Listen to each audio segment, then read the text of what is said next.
दिल्ली की सियासत ने आज एक बार फिर से नया मोड़ ले लिया है। 11 साल से दिल्ली की सत्ता पर काबिज आप के मुखिया अरविंद केजरीवाल ने जेल से रिहाई के तुरंत बाद एक नया सियासी दांव चला है।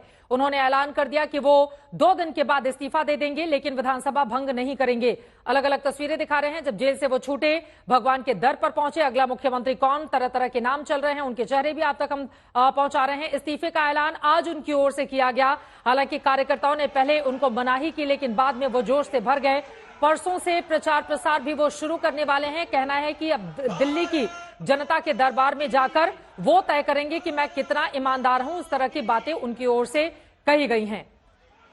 हमारे साथ तमाम खास मेहमान बने हुए हैं। विनोद अग्निहोत्री जी स्टूडियो में हमारे साथ जुड़े हुए हैं। हमारे साथ जैस्मिन शाह, आम आदमी पार्टी के प्रवक्ता मौजूद हैं। आरपी सिंह जी, भारतीय जनता पार्टी के प्रवक्ता भी हमारे साथ जुड़े हुए हैं। सभी से चर्चा में हम आगे बढ़ेंगे, लेकिन उसके पहले विधानसभा भंग नहीं होगी, ये बड़ी जानकारी आप तक हम पहुंचा रहे हैं। दूसरा कोई सीएम बनेगा, केजरीवाल और सिसोदिया दिल्ली की सड़कों पर होंगे, लोगों के बीच जाएंगे एक नए चुनावी सफर के लिए। आम आदमी पार्टी का ये दांव बीजेपी को हैरान कर गया। केजरीवाल ने वजह भी बताई कि पहले इस्तीफा क्यों नहीं दिया और अब इस्तीफा वो क्यों दे रहे हैं। किस तरह से सियासत दिल्ली की नए सिरे से परवान चढ़ रही है, उसको बताती हुई ये रिपोर्ट देखिए।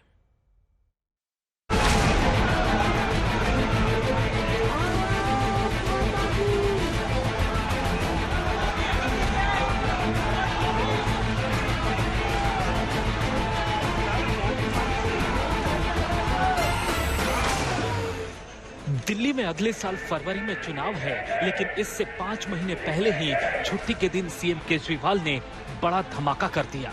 ऐसा धमाका जिसकी उम्मीद उनके विरोधियों को शायद ही रही हो। केजरीवाल ने आज आम आदमी पार्टी के दफ्तर में कार्यकर्ताओं की बैठक में ऐलान कर दिया कि वो 2 दिन बाद इस्तीफा देने जा रहे हैं। दोस्तों, 2 दिन के बाद, आज से 2 दिन के बाद मैं सीएम की कुर्सी से इस्तीफा देने जा रहा हूं।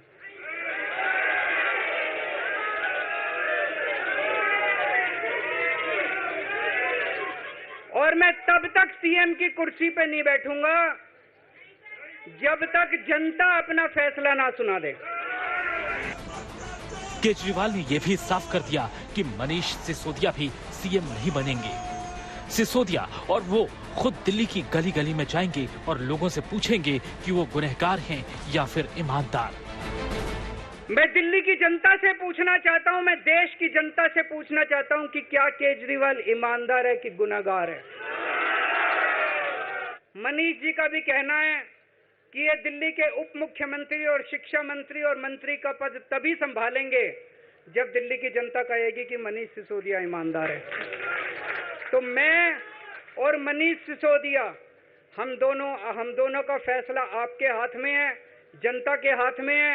हम दोनों जनता की अदालत में जा रहे हैं, गली गली जाएंगे, जनता के बीच में जाएंगे और उनसे पूछेंगे। अगर जनता कहेगी ईमानदार है तो हम आके इसकी कुर्सी पे बैठेंगे। केजरीवाल ने इस दांव से दिल्ली विधानसभा चुनाव में बड़ी बढ़त बनाने की कोशिश की है। विरोधी बीजेपी को भी इसका अंदाजा नहीं था और न ही उनकी पार्टी को अंदाजा रहा होगा। आखिर क्या है केजरीवाल की इस दांव की वजह? मंत्री सौरभ भारद्वाज ने इसकी वजह बताई और कहा कि अब केजरीवाल कैसे कैंपेन करेंगे और कैसे ईमानदारी पर जनमत हासिल करेंगे। भारत के अंदर एक ऐसा मुख्यमंत्री है जिसने बेल मिलने के बाद अपनी कुर्सी पर लात मार दी और उसने कहा कि कोर्ट ने तो मुझे बेल दे दी है, मगर जनता की अदालत में जब तक मैं अग्नि परीक्षा को पार नहीं करूंगा तब तक मैं अपनी कुर्सी पर नहीं बैठूंगा। तो सबकी निगाह उस कुर्सी पे इसलिए नहीं है कि आज 10 दिन के लिए कौन इस पे बैठ जाएगा, इसलिए है कि दिल्ली में कब जल्द से जल्द चुनाव कराए जाएंगे और दिल्ली की जनता के सामने अरविंद केजरीवाल ये कहेंगे कि अगर आप मानते हैं मैं बेईमान हूं, मैं दोषी हूं, तो आप मुझे वोट मत दीजिए। केजरीवाल के इस बयान के कई मायने हैं। मसलन केजरीवाल ने ऐलान कर दिया कि आप चुनावी जंग में उतर रही है। केजरीवाल पार्टी कैडर में जोश भरना चाहते हैं। केजरीवाल साबित करना चाहते हैं कि उनको पद का कोई लालच नहीं है और वो अपनी ईमानदार वाली छवि को मजबूत करना चाहते हैं। चुनाव से 5 महीने पहले ही केजरीवाल ने इस्तीफे का बड़ा दांव चला है। उनकी रिहाई ऐसे वक्त में हुई है जब हरियाणा में चुनाव है और दिल्ली की चुनाव करीब है। पद से इस्तीफा देकर वो चुनाव में जल्दी से जल्दी उतरना चाहते हैं। देखना ये होगा कि क्या वो 2015 और 20 वाला समर्थन फिर से जुटा पाएंगे। पंकज जैन के साथ कुमार कुणाल, आज तक। दिल्ली विधानसभा के चुनाव जब भी होंगे, लेकिन इस बार बहुत ज्यादा इंटरेस्टिंग होने वाले हैं। कम से कम अरविंद केजरीवाल के दांव से ये बात तो सामने आ चुकी है, लेकिन कौन बनेगा मुख्यमंत्री, ये सवाल बार बार पूछा जा रहा है। जैस्मिन शाह जी का सीधे रुख कर लेते हैं। जैस्मिन जी, थोड़ी अंदर की खबर बताइए। अब दिल्ली की जनता के बीच ये कौतूहल का विषय है कि कौन बनेगा मुख्यमंत्री। क्या अगले 2 दिनों में इस बारे में फैसला हो जाएगा अरविंद केजरीवाल के इस्तीफा देने के पहले? जी बिल्कुल, आज जैसे अरविंद जी ने खुद अपनी स्पीच में बताया कि 2 दिन के अंदर आम आदमी पार्टी का विधायक दल मिलेगा और आधिकारिक रूप में जो भी अगला मुख्यमंत्री होगा वहां पे विधायक दल चूज करेगा। लेकिन सबसे अहम बात है चित्रा जी कि दिल्ली में आम आदमी पार्टी की सरकार बनी रहेगी और जितने क्रांतिकारी काम चलते आए हैं पिछले 10 सालों में, तमाम बाधाएं डाली, एलजी बिठा दिया, कानून लेके आए, तब मुख्यमंत्री की ताकतें लेते गए, लेकिन फिर भी केजरीवाल जी ने ये तय किया कि दिल्ली वालों का काम मैं नहीं रुकने दूंगा। तो भले मुख्यमंत्री जो भी बने, आम आदमी पार्टी में ऐसी कोई दौड़ नहीं है कि मुझे मुख्यमंत्री बनना है, मुझे बनना है। जो भी फैसला होगा विधायक दल का वो हम आपके समक्ष रखेंगे, लेकिन दिल्ली और दिल्ली की जनता के काम कतई नहीं रुकेंगे।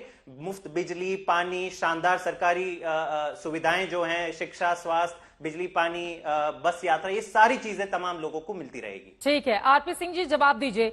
वो कह रहे हैं कि जो भी कामकाज क्रांतिकारी आम आदमी पार्टी के रहे हैं वो सरकार के तौर पर चलते रहे हैं और बीजेपी को इतना खुश होने की जरूरत नहीं है, केजरीवाल ही इस्तीफा दे रहे हैं, सरकार तो आम आदमी पार्टी की ही है। नहीं, सरकार तो उनकी बनी रहेगी, परंतु केजरीवाल को हमने मांग की थी और आज केजरीवाल साहब मजबूर हुए इस्तीफा देने की। परंतु जो आपने कहा विश्वास पात्र कौन है, जैस्मिन शाह से ज्यादा विश्वास पात्र कौन हो सकता है उनका? रोज आकर उनको डिफेंड करते हैं, उनकी चिंता करते हैं, उनके बारे में अच्छी अच्छी बातें बोलते हैं, इससे ज्यादा विश्वास पात्र कौन हो सकता है? जरा आप भी लगाइए, हम भी लगाएंगे, जैस्मिन शाह साहब मुख्यमंत्री बन जाए दिल्ली के। तो झगड़ा लगा रहे हैं आप या उनको कॉम्प्लीमेंट दे रहे हैं, पहले ये बता दीजिए। मैं तो जैस्मिन शाह एक अच्छे प्रवक्ता हैं, एक शालीन प्रवक्ता है, और आपने उनको कहा कि बीच में नहीं टोका तो नहीं टोक रहे, तो मैं उनकी तारीफ है इस मामले में। कोई जो अच्छी बात तो अच्छी बात है, परंतु जो मूल बात है, इन्होंने अभी कहा कि बड़े क्रांतिकारी काम हुए। मैं 2 चीजें गिनाता हूँ। अप्रैल के महीने का जस्टिस मनमोहन, जो chief justice, acting chief justice Delhi के, उनका जरा आप वर्डिक्ट सुन लीजिए। और जो दिल्ली जो उन्होंने नियुक्त किया था दिल्ली के एजुकेशन को लेकर, उसने क्या कहा कि दिल्ली के स्कूल टिन की चादरों में चलते हैं, एक क्लास में 120 बच्चे हैं, हम उनकी सुविधा नहीं कर सकते। ये और जस्टिस मनमोहन की कोर्ट में सारी बातें हैं, ये जो जस्टिस मनमोहन कमेटी की, ये मैं नहीं करा, ये दिल्ली स्कूल की हालत बताई। और हर साल 9वीं और 11वीं क्लास के 1-1 लाख बच्चे रोक दिए जाते हैं ताकि हम रिजल्ट अच्छे ना आए। उन बच्चों को, उनके बच्चों का भविष्य अंधकार में चला जाता है। यह है दिल्ली के स्कूलों की हालत। और जरा दिल्ली में अभी हाल में तो, जहां मैं रहता हूँ ओल्ड इंडिया नगर में, पानी के सीवर के चलते हुए 3 बच्चों की मृत्यु, हत्या हो गई, एक की बिजली के करंट से मृत्यु हो गई, हत्या हो गई। तो ये किस बड़े बात की, किसकी बात कर रहे हैं और कहाँ की बात कर रही है?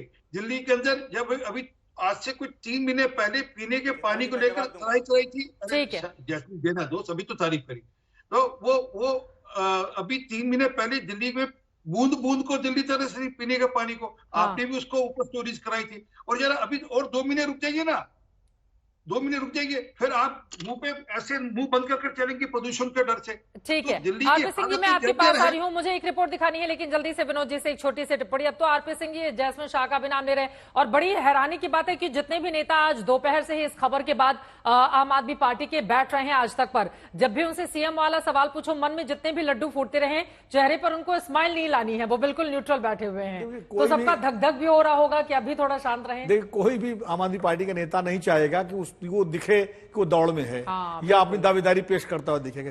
एक समझदार नेताओं को यही रहता है, और क्योंकि जिसने आगे बढ़ के अगर कोई ऐसा संकेत दिया तो उसका पत्ता कटा, ये तो स्वाभाविक है। और मुझे नहीं लगता कि बहुत ज्यादा 2-3 नाम है जिनमें से कोई एक नाम तय होना है। उसमें आतिशी का भी नाम है, सौरभ भारद्वाज का हो सकता है, कैलाश गहलोत का हो सकता है, ये 2-3 नाम है और विधायक में से ही कोई होगा। बिल्कुल। अब गैर विधायक का तो कोई, जैस्मिन शाह साहब विधायक तो है नहीं, तो कोई गैर विधायक का तो होना है नहीं। ये तो संजय सिंह भी वरिष्ठ नेता है, लेकिन उसमें भी ऐसा होता है ना कि अगर आप मुख्यमंत्री पद की शपथ ले लेते हैं तो 6 महीने के अंदर आपको चुनाव लड़ना होता है और 5 महीने बचे ही हैं, संवैधानिक बाध्यता नहीं है, क्योंकि इस तरह से हमने कई राज्यों में इस तरह के उदाहरण देखे हैं। बिल्कुल। मान लीजिए एक काल्पनिक बात कर रहे हैं, मान लीजिए संजय सिंह को बना दिया जाए, वरिष्ठतम नेताओं में से एक हैं, तो राज्यसभा सदस्य भी रह सकते हैं और मुख्यमंत्री भी रह सकते हैं 6 महीने तक के अंदर। अच्छा, उनको फिर इस्तीफा नहीं देना पड़ेगा राज्यसभा के पद से? मुझे नहीं लगता कोई संवैधानिक बाध्यता है। अच्छा, इस तरह की कोई बाध्यता नहीं, क्योंकि आप याद कीजिए, एक वो थे मुख्यमंत्री वहां के थे उड़ीसा के, गिरिधर गोमांग, जब अटल जी की सरकार एक वोट से गिरी थी, उसमें लोकसभा सांसद थे वो, और एक उन्होंने आगे बाकायदा वोट डाला था अटल जी की सरकार के खिलाफ जब एक वोट से सरकार गिरी थी। तो हाँ, अगर विधानसभा और राज्यसभा या संसद के किसी सदन में दोनों में आप चुन जाते हैं तो 15 दिन के अंदर आपको एक तय करना पड़ेगा। ये नहीं हो सकता एमएलए भी बने रहे और सांसद भी बने रहे। हाँ, लेकिन उसके लिए 6 महीने का वक्त होता है। उसमें 15 दिन, अगर दोनों में आप हैं, दोनों में है तो एक पद आपको छोड़ना होगा 15 दिन के अंदर छोड़ना पड़ेगा। ठीक है, कुल मिलाकर बहुत इंटरेस्टिंग है। लेकिन अरविंद केजरीवाल का ये जो दाम है, यकीनन वो बेहद चौंकाने वाला रहा। केजरीवाल जानते हैं कि ईमानदारी और इमेज ही उनकी सबसे बड़ी पूंजी है, इसी के बूते वो सत्ता में आए। लेकिन हाल के घटनाक्रम से ऐसा लगता है कि उनकी ये पूंजी घटी है और इसी खोई जमीन को फिर हासिल करने के लिए केजरीवाल को वक्त चाहिए, और इसीलिए उन्होंने सीएम पद से विदाई लेने का फैसला किया। यानी पार्टी पर पकड़ भी बनी रहेगी और वक्त भी मिलेगा अगली सियासी लड़ाई के लिए। अब ये रिपोर्ट देखिए।